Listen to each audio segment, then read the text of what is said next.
Bismillahirrahmanirrahim. Assalamualaikum warahmatullahi wabarakatuh. Kita masuk materi minggu ke-13, yaitu berkaitan dengan browser object model. Nah, apa itu browser object model? Jadi browser object model, atau bisa disingkat sebagai BOM, itu merupakan sesuatu yang membuat JavaScript dapat berbicara dengan browser. Nah, browser object model itu diwakili dengan objek induk bernama window.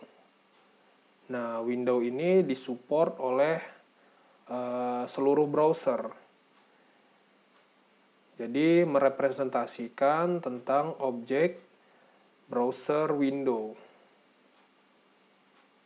Nah, global JavaScript object, function, dan variabel itu secara otomatis akan menjadi member atau properti ya dari window object. Nah, global variable adalah properti pada window object dan global function adalah metode pada window object. Nah, yang sebelumnya kita pelajari, dokumen objek, itu merupakan suatu bagian atau properti di sini dari window object. Nah, perhatikan contoh di sini ya, yang sebelumnya telah kita pelajari, yaitu mendapatkan suatu elemen, misalkan di sini menggunakan dokumen.getElementById, misalkan di sini ID-nya adalah header, itu sebenarnya bisa ditulis versi panjangnya seperti ini. Jadi karena dokumen ini adalah bagian dari window object, maka bisa ditulis seperti ini, window.document.getElementById. Nah, kenapa kita bisa menulisnya di sini? Bagi properti dan metode yang berada langsung pada window, nah, kita tidak perlu menuliskan window-nya lagi. Seperti itu. Contohnya di sini adalah dokumen. Dokumen merupakan anak dari window-nya langsung ya, properti dari window. Nah, bisa ditulis langsung seperti ini. Document.getElementById. Jadi kita bisa tanpa menulis window-nya di sini. Jadi, browser object model itu merupakan suatu model dari browser yang kita buka. Misalkan di sini, browser yang kita buka kan dari sini. Dari atas ini, browser yang kita buka, di mana dimodelkan dalam bentuk objek window. Objek induk ya, objek induk window di sini. Nah, perhatikan di sini, perbedaan BOM dengan DOM. BOM merupakan singkatan dari browser object model, yaitu dia dapat mengakses dan memanipulasi browser window atau jendela window. Nah, di sini untuk BOM sendiri itu tidak atau belum memiliki standar.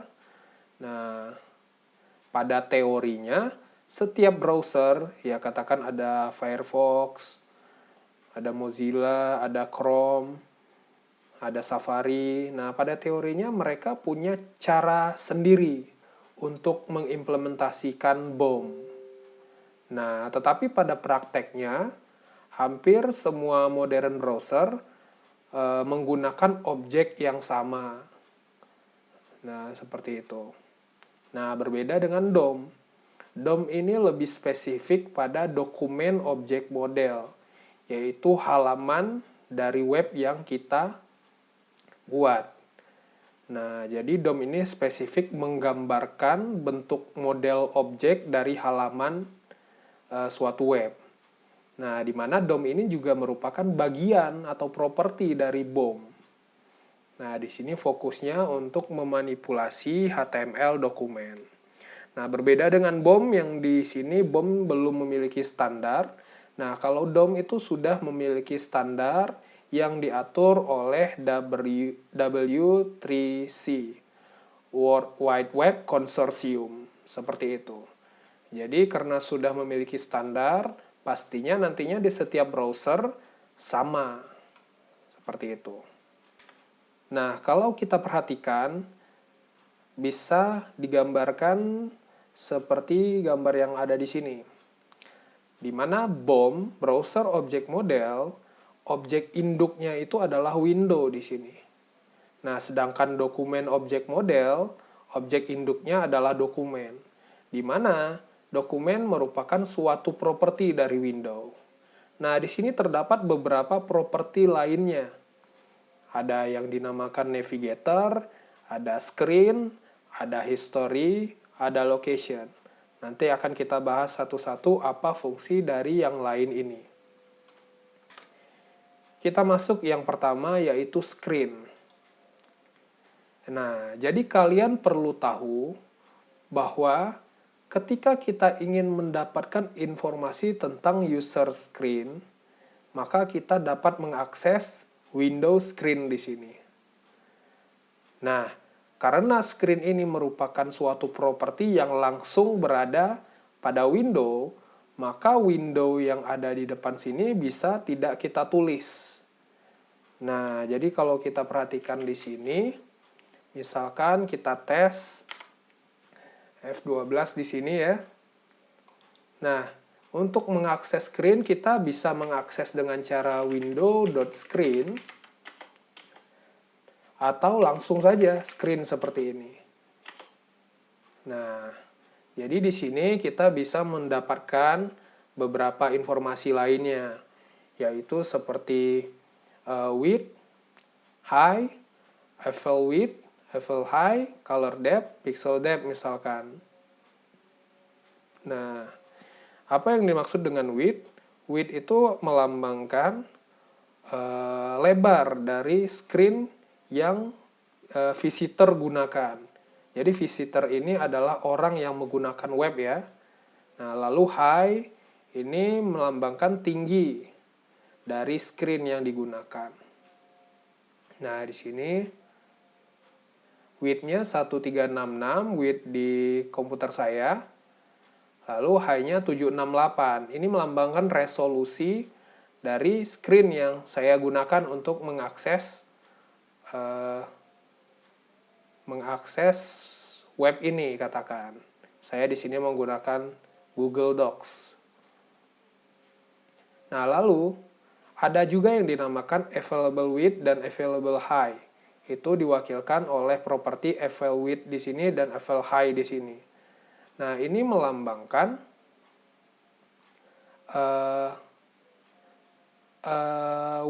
lebar dan tinggi yang tersedia pada screen visitor.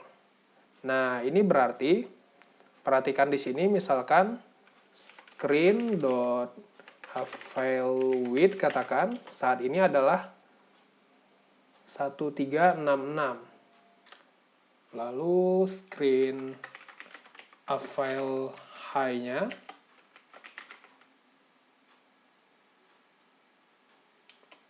file high adalah 768 di sini ya. Nah, misalkan kita ingin melihat yang saat ini seperti ini. Nah, bagaimana jika misalkan di sini saya full screen seperti ini. Saya buat full screen seperti ini, lalu kan seperti ini. Nah,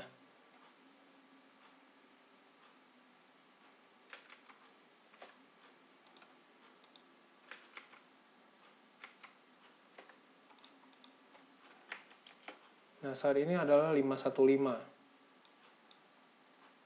Nah, di sini kalau kita besarkan, kita cek kembali. Nah, saat ini adalah 793. Kita cek lagi. 1035. Perhatikan di sini 993 ya. Nah, avail width dan high di sini adalah screen yang kita gunakan saat ini. Nah, 796 di sini misalkan 796 768. Kita cek. Nah, di sini 726, 736. Nah, 736 di sini. Jadi sesuai dengan screen yang kita gunakan ketika kita membuka window tersebut, membuka halaman tersebut. Itu adalah available with dan available high. Nah, di sini kita bisa meriksa atau cek color depth yang digunakan oleh visitor browser atau komputer browser. Di sini dengan screen.color_depth. Nah, di sini adalah 24 dan juga pixel depth. Di sini menentukan kualitas warna yang digunakan. Nah, di sini ada catatan color depth dan pixel depth itu adalah equal untuk modern computer. Nah, di sini kalau saya besarkan, kita lanjutkan.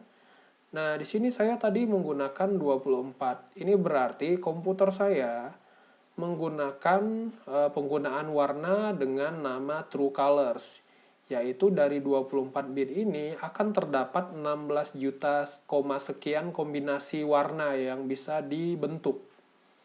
Nah, berbeda dengan 32 bit. Ini lebih bervariasi lagi. 32 bit itu akan menghasilkan 4 miliar kombinasi warna, sehingga akan lebih memanjakan mata. Di sini istilahnya adalah deep colors. Nah, bagi sebagian komputer yang lama itu menggunakan 16 bit color yang kita sebut sebagai high colors. Nah, itu kombinasi warna yang bisa dibuat dari 16 bit ini adalah 65.536 warna. Lalu untuk komputer yang sudah sangat lama atau mungkin cell phones ya, nah itu menggunakan 8 bit, yaitu 256 kombinasi warna di sini. Kita sebut dengan istilahnya VGA color. Nah, jadi ketika kita memberikan warna, kita bisa menggunakan dengan cara RGB ya, yaitu angka yang melambangkan komposisi red, green, dan blue. Nah, di sini red, green, dan blue itu nilainya antara 0 sampai 255 dan di sini juga 0 sampai 255, 0 sampai 255. Nah, ketika kita cari kombinasinya, berarti tiap warna di sini ada 256 kemungkinan, yang ini juga 256 kemungkinan, dan ini juga sama. Nah, bisa dengan gampangnya kita kalikan saja 256 kali 256 kali 256, dihasilkanlah angka yang seperti ini.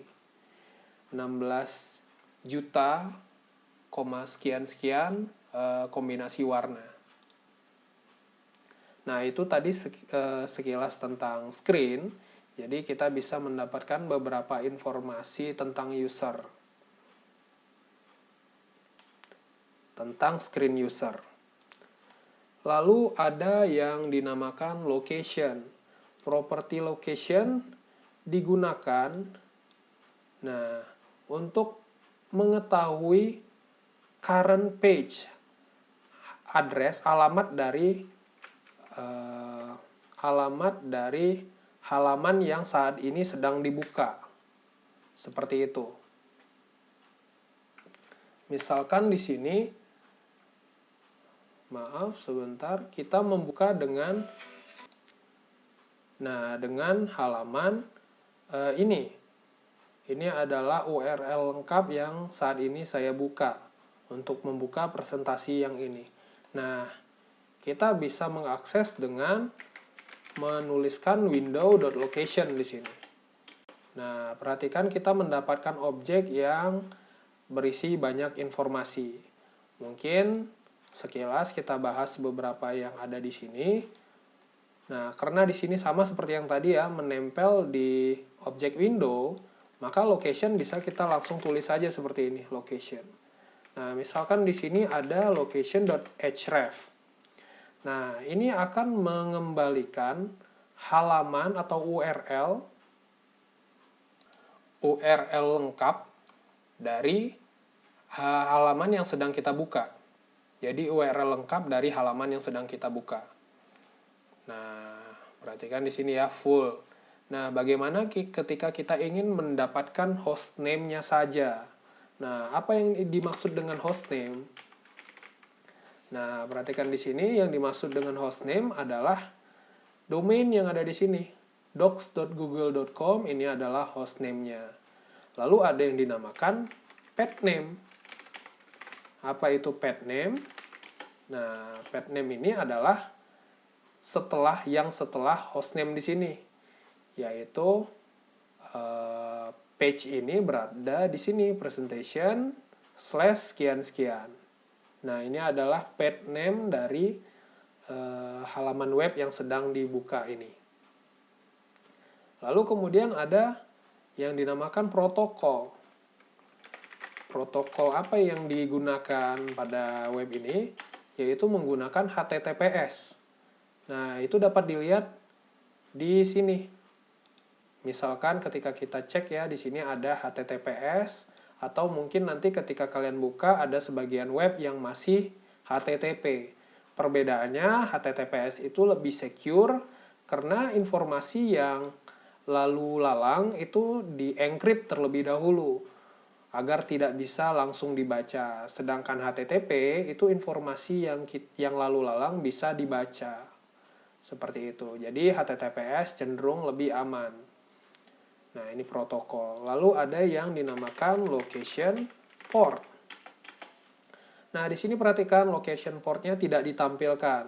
Karena memang di sini sebagai catatan, most browser tidak akan mendisplay default port yang ada, yang digunakan, yaitu 80 untuk HTTP dan 443 untuk HTTPS. Jadi tidak menampilkan default port. Berarti di sini ketika tidak ditampilkan dan dia adalah HTTPS, maka port yang digunakan adalah 443. Seperti itu. Lalu di sini ada method ya. Di sini kita lihat method assign. Loads a new document. Nah, di sini bisa kita gunakan untuk berpindah ke halaman lain. Nah, misalkan location.assign kita buat di sini https misalkan google.com katakan.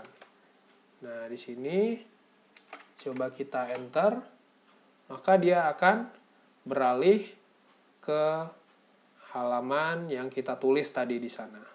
Seperti itu. Kita lanjut, yaitu property history di sini. Property history itu berisi informasi tentang browser history. Nah, tetapi di sini untuk memprotek privacy dari seorang user, maka kita diberikan batasan tentang bagaimana JavaScript dapat mengakses objek ini. Nah, objek yang bisa umum digunakan adalah ini, method back dan forward. Nah, misalkan di sini ya, kita contohkan saja history.back katakan. Nah, dia akan kembali ke halaman sebelumnya. Itu ibaratnya sama halnya dengan button kembali yang ada di sini. Button kembali yang ada di sini.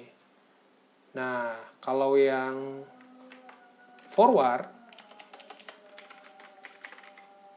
nah ini adalah seperti yang ada di sini. Jadi, yang satu back, yang satu forward. Nah, back dan forward adalah metode yang dimiliki objek history. Jadi dalam program mungkin kita ingin membuat katakan suatu icon yang sifatnya itu untuk kembali atau back dan forward.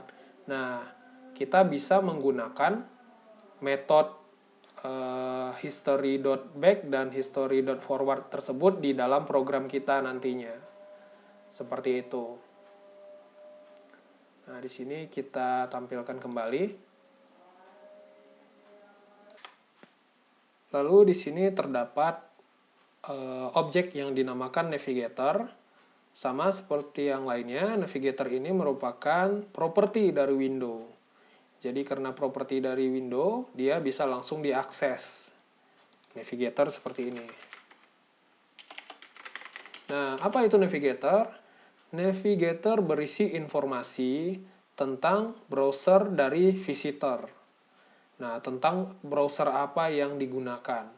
Nah, di sini bisa kita lihat ada properti online, itu menandakan apakah user sedang online atau tidak. Di sini true ya. Nah, lalu juga untuk mengetahui application name dari browser yang digunakan. Nah, di sini agar gampangnya saya langsung saja navigatornya. Nah, di sini app name-nya yang digunakan adalah Netscape. Nah, application name-nya. Nah, lalu app code name itu adalah kode dari nama browser yang digunakan, yaitu Mozilla. Perhatikan di sini, Mozilla is the application code name untuk Chrome, Firefox, IE, Safari, dan Opera. Lalu juga ada yang dinamakan platform. Di sini banyak ya propertinya, tapi kita perhatikan saja. Ini sekilas informasi saja. Kita juga bisa mendapatkan informasi platform di sini yaitu Win32. Windows 32. Nah, operating system yang digunakan Windows 32. Lalu di sini ada produk. Produk yang digunakan adalah Gecko. Nah, di sini ada keterangan.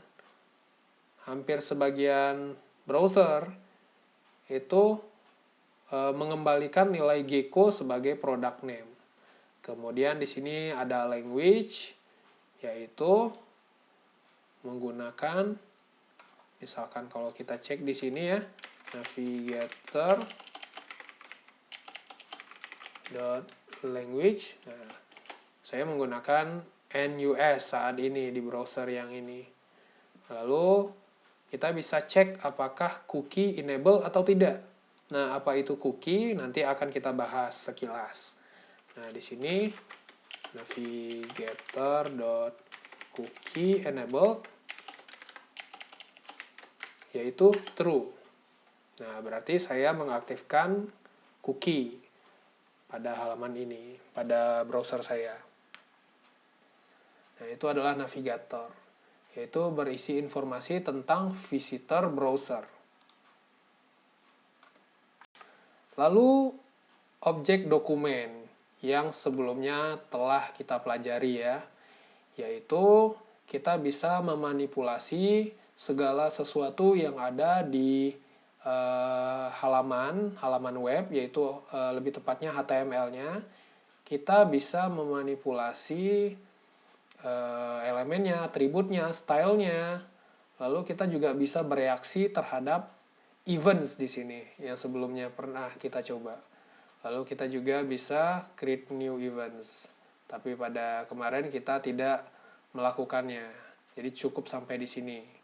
Nah, apa itu DOM? DOM melambangkan struktur dari halaman web yang kita punya. Dilambangkan dalam bentuk objek, di mana objek induknya adalah dokumen di sini.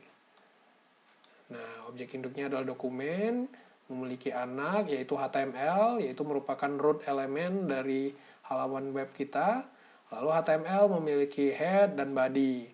Head misalkan di sini memiliki title, elemen title memiliki teks. Nah, tiap-tiap yang ada di sini kita sebut dengan istilah node, ya, seperti yang sebelumnya telah kita pelajari. Bahwa terdapat banyak jenis node, yaitu bisa node elemen, ada node teks, ada juga node atribut. Ada beberapa node yang lainnya, tetapi tidak kita bahas lebih dalam. Nah, inilah objek dari dokumen, yaitu dokumen merupakan bagian dari window. Lalu kemudian ada beberapa window methods yang bisa kita gunakan. Nah, pertama adalah untuk menampilkan pop-up, kotak pop-up box. Nah, di sini kita juga telah pelajari ya, kita bisa menggunakan alert box, confirm box, dan prompt box. Nah, alert digunakan misalkan ketika kita ingin menampilkan informasi. hello misalkan. Nah, di mana alert ini akan menampilkan satu button saja di sini, sifatnya sebagai OK saja di sini. Nah, lalu ada juga yang dinamakan confirm box. Apakah ingin sesuatu? Misalkan, nah dia akan mengkonfirmasi. Confirm box di sini akan memiliki dua button, yang satu OK dan yang satu cancel. Nah, seperti itu. Jadi ini untuk berinteraksi kepada user. Salah satunya sederhananya dapat menggunakan confirm box di sini. Nah, lalu terdapat, ketika di OK, dia akan menyimpan nilai true ya. Kalau kita simpan ke variabel, yang disimpan adalah true. Kalau kita cancel tadi, yang disimpan adalah false. Nah, seperti ini. Nah, lalu ada yang from box. From box digunakan untuk bertanya dengan user menginputkan jawabannya. Nah, misalkan, what is your name? Nah, di sini kita juga bisa menambahkan, nah kita coba saja seperti ini terlebih dahulu. Nah, dia akan bertanya, misalkan what is your name, Rizky Fadilah. Nah, akan disimpan informasi Rizky Fadilah. Setiap apa yang kita tulis di prompt box ini, maka disimpan dalam bentuk string. Seperti itu. Nah, sebenarnya prompt box di sini memiliki parameter kedua atau argumen kedua yang bisa kita isi di sini, yaitu default value-nya. Misalkan Rizky kita berikan default value-nya. Nah, ini secara otomatis akan diberikan default value atau nilai awal, nilai default. Nah, di sini bisa kita ubah. Nah, seperti itu. Kalau kita cancel, nah yang disimpan adalah null. Jadi, kalau kita cancel, maka tidak ada yang disimpan. Yang disimpan adalah null. Lalu kita lanjut. Windows juga memiliki timing event. Nah, timing event yaitu suatu perintah yang kita tulis dalam JavaScript nanti akan dieksekusi dalam jangka waktu tertentu.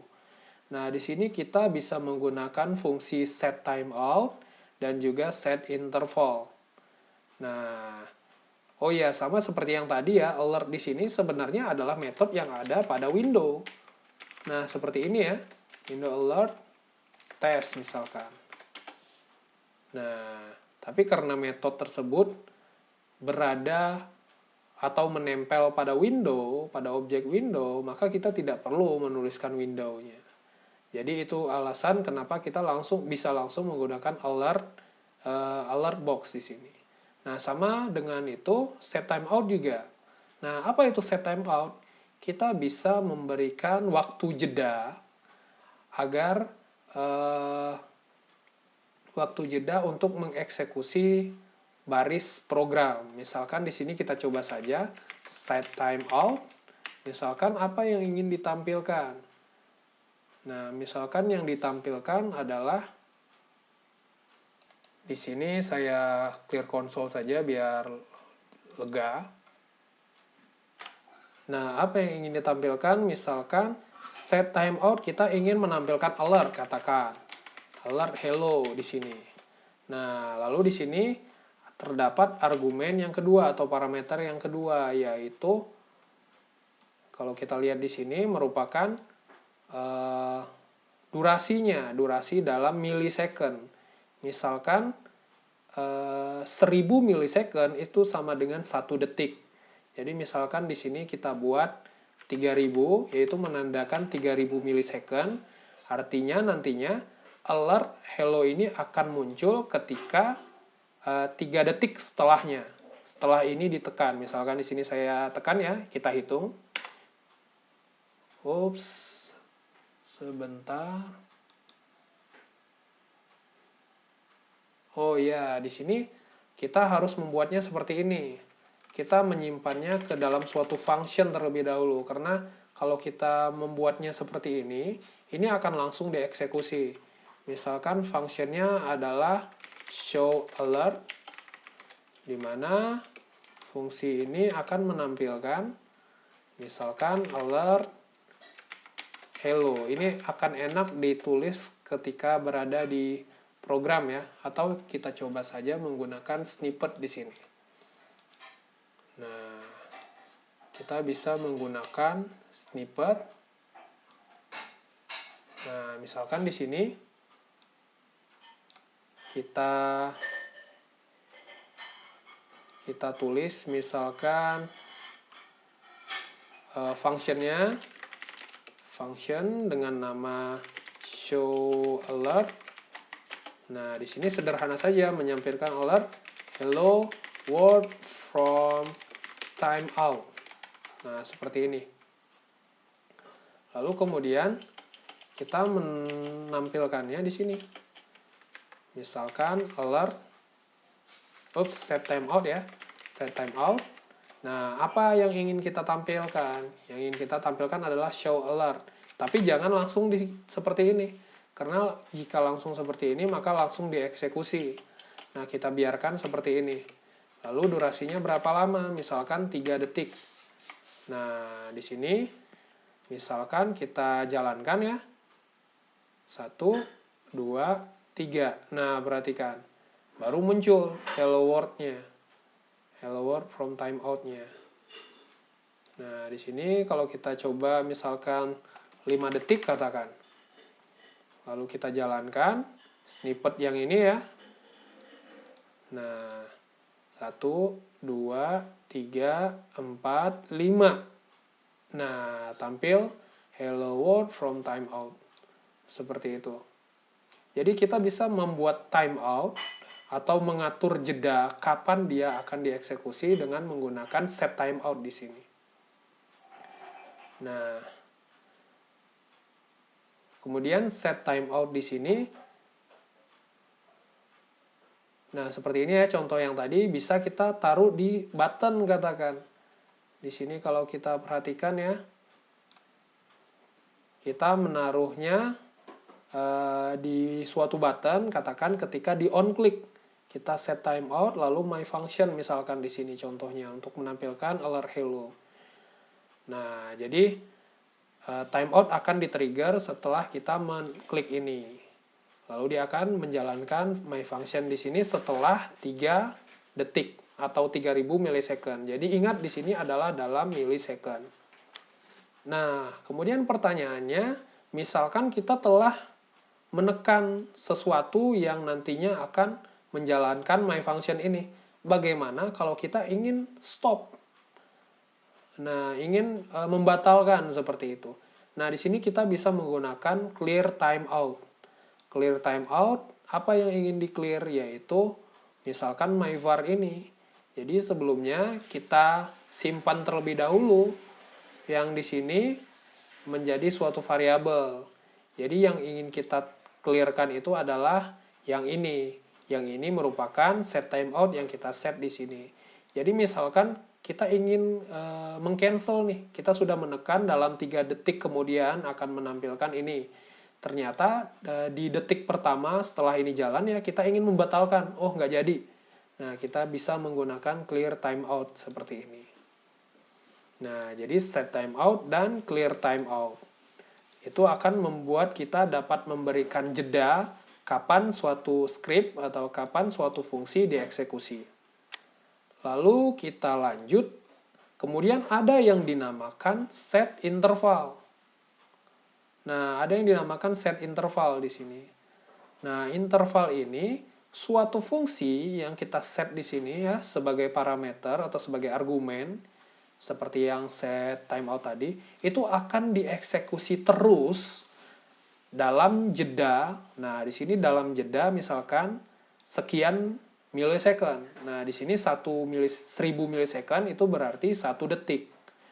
Jadi, nah akan ditampilkan terus-menerus. Nah, hal ini bisa kita contohkan misalkan ketika kita, nah bagian yang di sini ya, bisa kita tampilkan misalkan di sini. Bisa kita copy saja ke sini. Misalkan kita ingin menampilkan jam. Nah, kalau kita membaca membaca codingan ini, dia akan mengatur set interval my timer 1000 di sini dalam 1 detik dan disimpan ke suatu variabel di sini. Lalu apa yang dilakukan my timer? Nah, perhatikan di sini dia akan membuat suatu variabel, katakan variabel bernama D. D itu adalah suatu date. Dia ingin mengambil date atau jam yang terbaru di sini.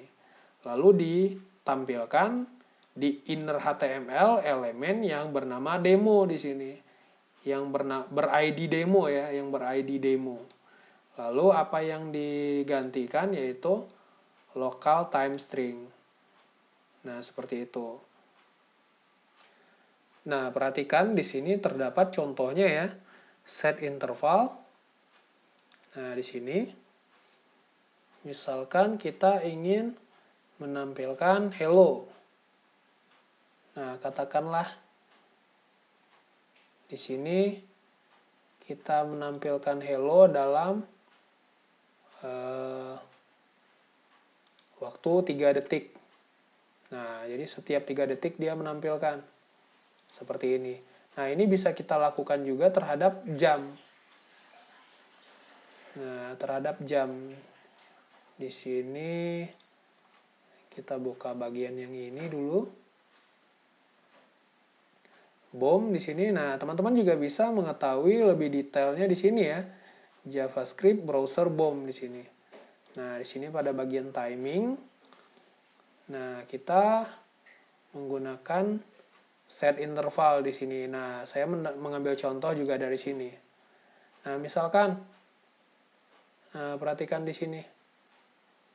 Di sini secara otomatis kita misalkan di sini memiliki ID bernama demo ya, yaitu di paragraf yang ini kita berikan ID demo, lalu kita set interval. Nah, di sini kita setnya langsung di set di sini ya.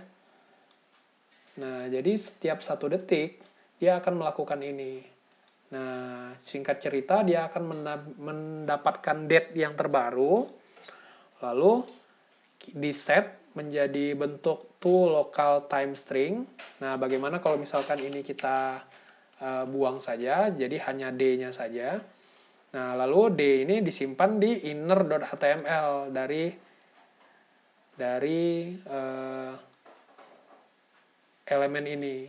Jadi menggantikan inner HTML-nya. Nah, kalau kita run di sini, nah, bentuk default dari new date di sini yang kita simpan di D ini adalah seperti ini. Nah, perhatikan. Nah, jadi semacam membuat jam lah, menampilkan jam saat ini di browser kita. Nah, agar bisa spesifik ke waktunya saja, di sini kita bisa membuat local time string. Ini adalah metode yang bisa digunakan untuk menampilkan hanya jamnya saja seperti ini. Saat ini adalah jam 4.31 subuh. Seperti itu. Jadi ini untuk set interval. Jadi set interval ini akan mengeksekusi ini terus-menerus dalam sekian milisecond. Nah, sedangkan set timeout yang sebelumnya dia akan mengeksekusi hanya sekali. Nah, dalam menunggu sekian milisecond seperti itu. Menunggu kalau di sini menunggu, kalau di sini menunggu dalam sekian milisecond, kemudian melanjutkannya dalam interval milisecond yang tadi. Jadi saya harap bisa dimengerti ya perbedaannya set timeout dan set interval. Lalu bagaimana kalau misalkan kita ingin stop interval yang telah terjadi? Nah, kita ingin stop interval yang telah terjadi. Nah, ini bisa kita lakukan dengan cara seperti ini. Misalkan sebelumnya tadi kita menyimpan set interval ini ke dalam suatu variabel. Nah, kita ingin menstopnya, maka mungkin bisa di-trigger dengan button di sini. Katakan button ini ketika diklik, dia akan clear interval. Jadi dia akan menghilangkan interval yang telah kita set sebelumnya. Nah, ini clear interval, apa yang di-clearkan? Yaitu myvar di sini, di mana myvar ini adalah ini. Seperti itu. Nah, jadi kita bisa membuat interval dan juga men-stop interval dengan clear interval seperti ini.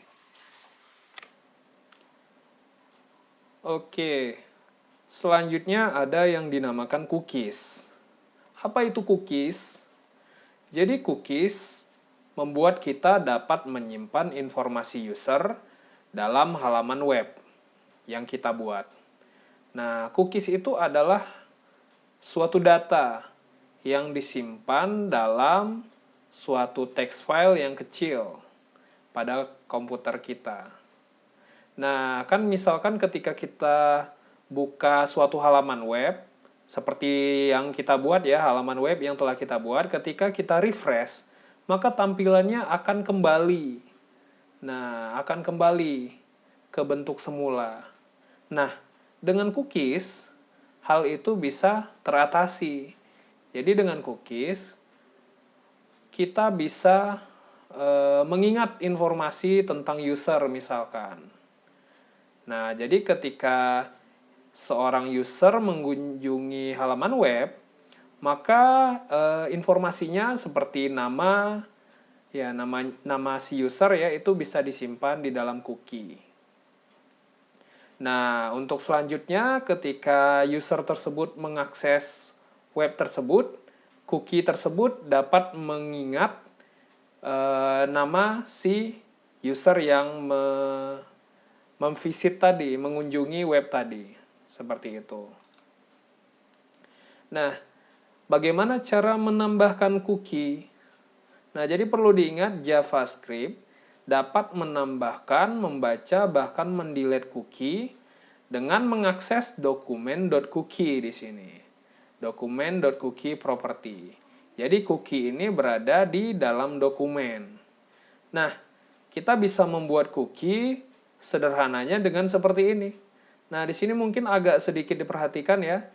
Jadi di sini cookie, lalu kita simpan dalam bentuk literal string di sini. Di mana ada dua bagian. Di sini kita perhatikan ada sama dengan ya. Nah, di bagian kiri ini adalah key-nya, kuncinya. Kanan ini adalah value-nya. Misalkan di sini key-nya adalah username, lalu kita isi dengan value-nya John Doe misalkan. Seperti itu. Nah, kita juga bisa mengatur cookie, itu kita atur expire date-nya. Jadi informasi tersebut kapan sih expire-nya? Nah, itu bisa kita atur dengan cara bagaimana? Nah, kita tambahkan key value selanjutnya, yaitu di sini key-nya adalah expires. Nah, value-nya di sini tanggalnya. Tanggal expires-nya. Nah, antara key 1, key yang sebelumnya ya username ini dengan expires di sini dipisahkan dengan titik koma.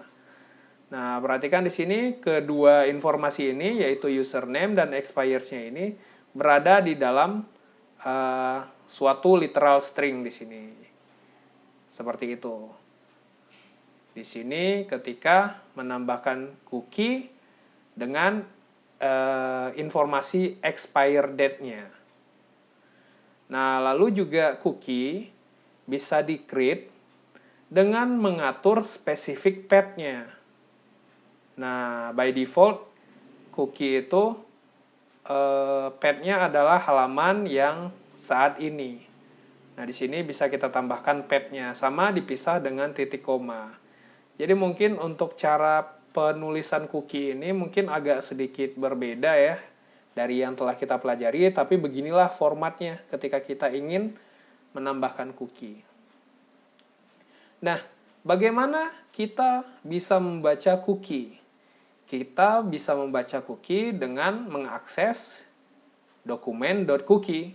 Lalu bisa kita simpan ke suatu variabel, katakan di sini variabel X. Jadi ketika kita membacanya, kita bisa mengaksesnya dengan dokumen.cookie seperti ini. Nah, jadi perlu diingat di bagian kuning ini ya, bisa dibaca. Jadi ketika kita mengakses dokumen.cookie, nah dia akan mengembalikan seluruh cookies yang ada dalam satu satu format string. Jadi dalam bentuk string, seperti itu ya, cookie 1 sama dengan value, cookie 2 sama dengan value, cookie 3 sama dengan value.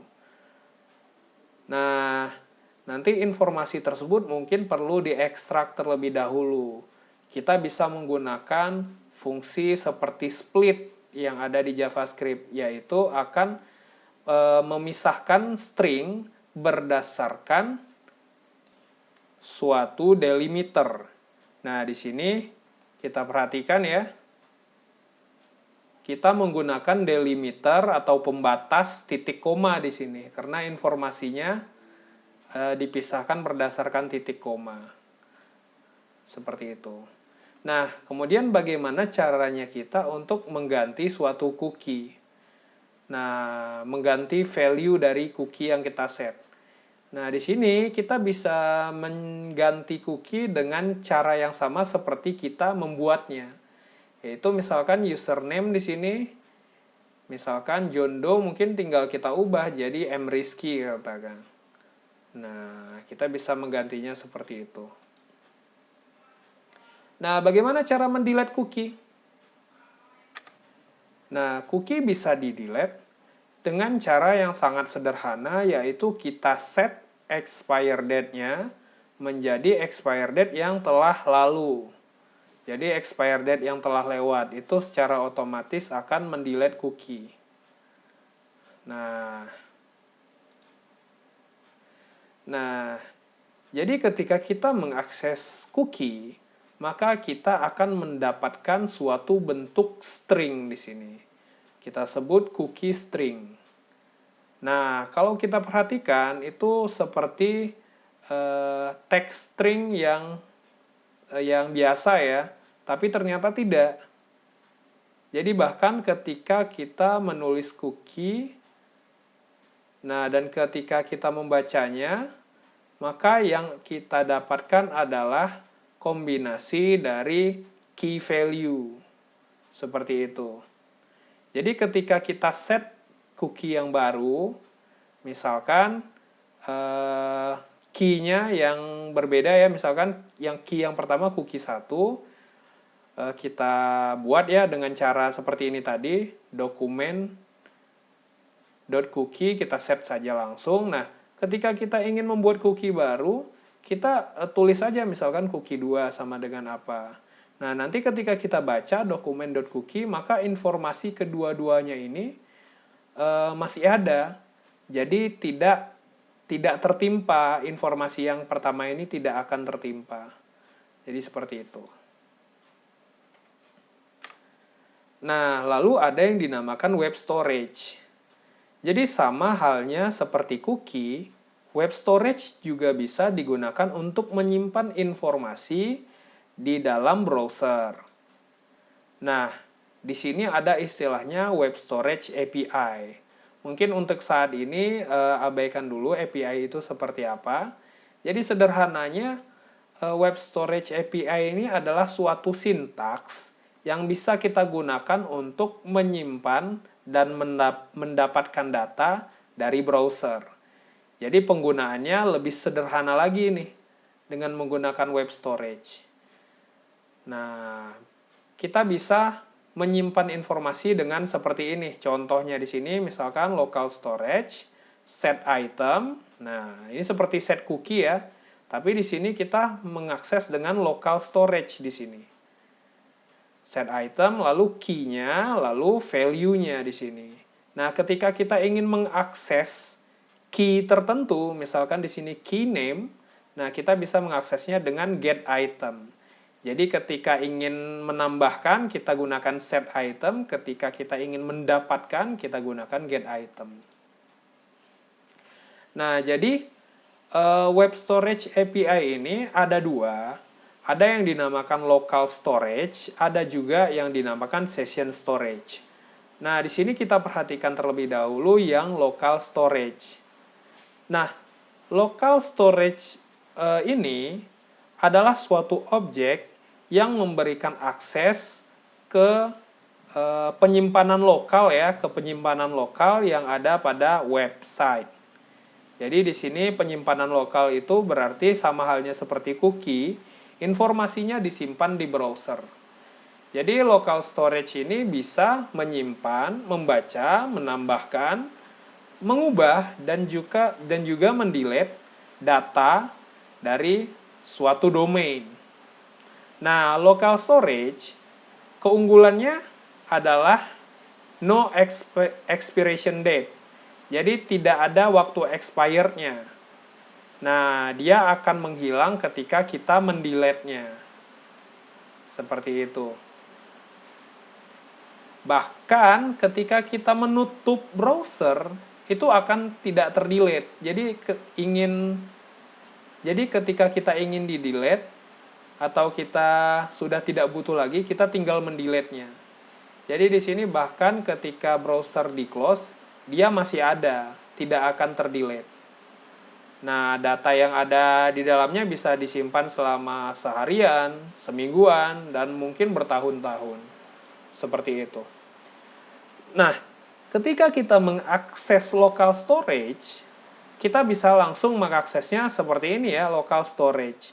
Ini berarti local storage berada di atau menjadi properti pada window. Nah, jadi karena dia langsung nempel di window, maka kita tidak perlu lagi menulis window-nya. Jadi langsung local storage.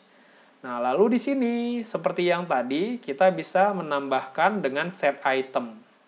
Jadi set item ini untuk menyimpan informasi ke dalam local storage.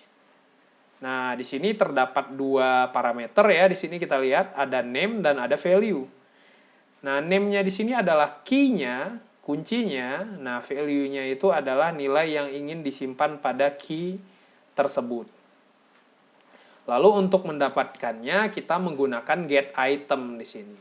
Nah, di sini cukup hanya satu parameter, yaitu key-nya saja. Jadi, ketika kita mendapatkan key-nya, berarti itu kita mendapatkan value-nya. Jadi berarti saat kita mengakses key-nya ya di sini get item lalu key-nya kita mendapatkan value-nya. Nah, selain local storage juga terdapat yang dinamakan session storage di sini. Nah, session storage ini sama suatu objek juga yang identik dengan local storage. Perbedaannya, session storage ini merupakan suatu objek yang menyimpan data hanya untuk satu sesi, satu kali. Jadi, secara otomatis data yang disimpan akan terhapus ketika browser di-close. Jadi, perbedaannya dengan local storage, kalau local storage ini datanya akan tersimpan selamanya di sana, kecuali kita delete ya. Nah, kalau session storage, data di session storage ini akan hilang atau akan terhapus ketika browser ditutup. Seperti itu. Nah, untuk fungsinya kita sama seperti yang local storage, kita menggunakan set item untuk menyimpan informasi. Sama di sini dua parameter dan juga get item untuk mendapatkan informasi. Nah, di sini satu parameter yaitu key-nya. Nah, di sini terdapat beberapa properti dan metode yang bisa kita gunakan pada local storage maupun session storage. Nah, di sini kita perhatikan kita bisa menggunakan key, lalu di sini n, di mana n adalah urutannya ya, urutan key yang disimpan pada storage. Lalu kita bisa menggunakan length untuk menghitung ada berapa banyak jumlah data yang telah tersimpan. Lalu ini get item dan set item seperti yang tadi. Nah, lalu di sini ada remove item. Nah, dengan remove item di sini akan meremove atau menghapus key yang kita simpan di storage. Jadi ketika key dihapus, otomatis value-nya juga terhapus. Lalu ada juga fungsi clear di sini. Nah, clear di sini akan menghapus seluruh informasi yang telah disimpan pada storage. Seperti itu. Nah, lalu di sini cookies, local storage, session storage itu penggunaannya hampir serupa, yaitu untuk menyimpan informasi di browser, di mana sifatnya itu kurang lebih sementara, berbeda dengan kalau kita menyimpan data dengan menggunakan database. Nah, ini sekedar untuk menyimpan informasi sementara di browser saja. Seperti itu. Jadi seperti ketika kita membuka suatu sosial media, katakan kita cukup login sekali. Nah, kita cukup login sekali, maka ketika kita tutup browsernya, lalu kita buka kembali, kita tidak perlu login lagi. Karena informasi login kita telah tersimpan di salah satu yang ada di sini. Nah, di sini nanti penggunaannya bisa tergantung apakah kita menyimpan di cookies, di local storage, ataupun session storage. Nah, dan juga ketika kita menyimpan informasi, tidak sekedar informasi login saja. Kita juga bisa menyimpan informasi sesuai yang kita butuhkan. Tetapi sekali lagi perlu diingat, informasi yang tersimpan itu cenderung bersifat sementara.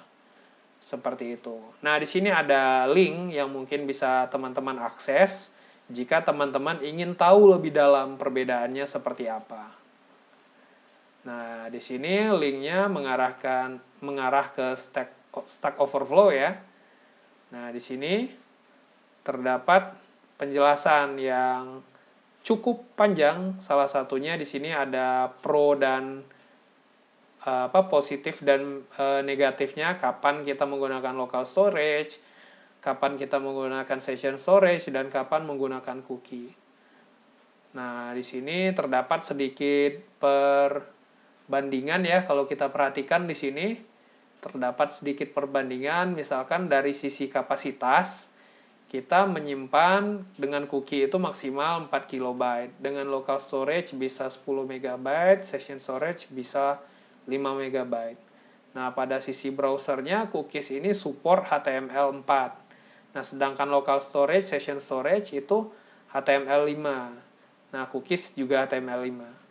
Nah, kemudian informasi yang disimpan di cookies itu bisa diakses di window mana saja atau di tab mana saja. Misalkan ketika saya buka tab yang ini, cookies yang ada di sini bisa diakses oleh tab yang lain. Nah, sama dengan local storage seperti itu. Nah, kalau session storage, dia spesifik untuk tab tersebut. Misalnya kita simpan di sini, maka informasinya hanya bisa diakses pada tab yang ini. Nah, di sini untuk masalah expired-nya, di cookies kita bisa set manual.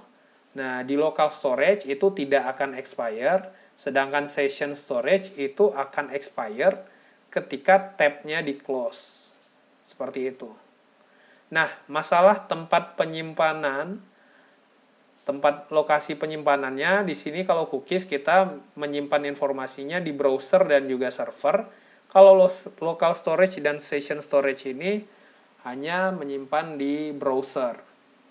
Lalu di sini untuk